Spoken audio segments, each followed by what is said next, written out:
Hey, good morning, it's Dr. James. I hope this message finds you happy, thriving, and well. And this morning's message is for me, but I do have a pretty strong feeling it's also for you. I think you will connect with this. Over the last couple of days, I've received a whole bunch of messages, private messages from our community, talking about one thing, and that one thing is confidence. And people are relating it to 2020 and intentions they set because people are really starting to express their desire as well as their disappointment. Desire to really use 2020 as a launching pad, spiritual, physical, emotional, even metaphysical.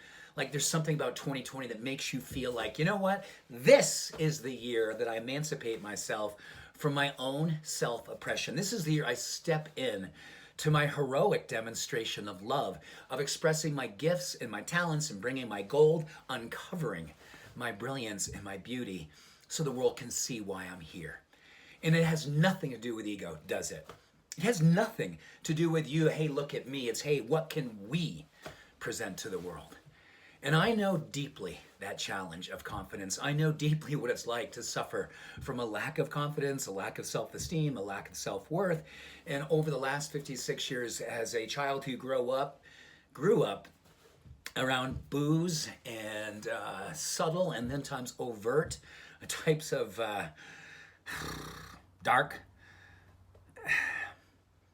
and then not knowing my own challenges with academics and how my style of learning didn't fit in the box of conformity.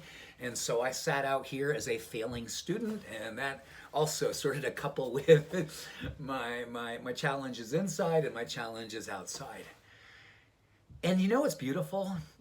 I started to learn that confidence is simply following through on allowing yourself to honor what it is that you know to be true about you.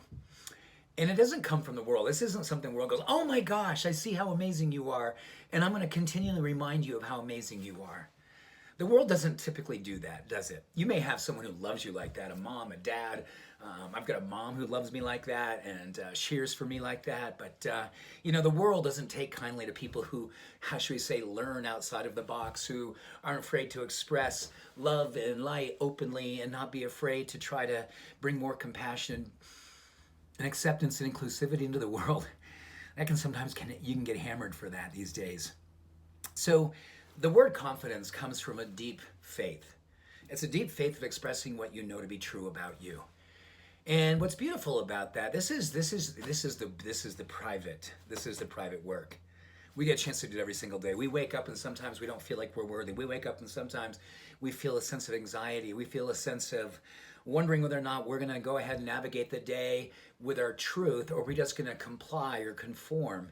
And we know that if we forecast out 12, 14 hours later into the evening and say, all I did was conform, and all I did was comply, all I did was normalize, even though I know what's going on around me is not what I want to be a part of. I want to be above that. I want to shine more than the darkness that seems to be so pervasive. Then you simply need to choose one thing today.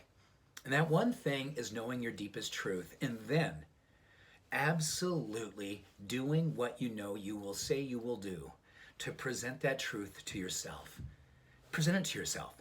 Because self-esteem is a neurochemical experience, but confidence is spiritual. Remember, it's a deep faith in your truth. And when you absolutely express your truth for you, and you're there to witness it, it rises up and it changes us in all ways. Emotional, spiritual, metaphysical. But most importantly, it gives you the opportunity to honor the agreement that you took when you took your first breath. I'm a huge believer that spiritually all of us had an agreement. All of us took a vow. That's why we're here. You have your heart right now beating. And it's beating because it wants to circulate vitality. It wants to circulate nutrition. It wants to circulate energy into you. But whether or not you channel in doing something for you and your deepest truth is a choice. And that choice comes down to right here and right now.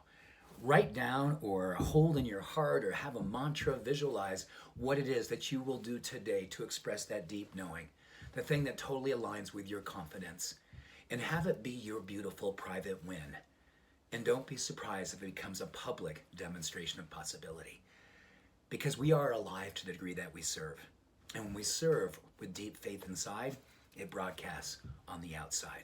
We become the change we have to see in the world. So with that, much love, every blessing, and deep confidence. I believe in you. Peace and blessings.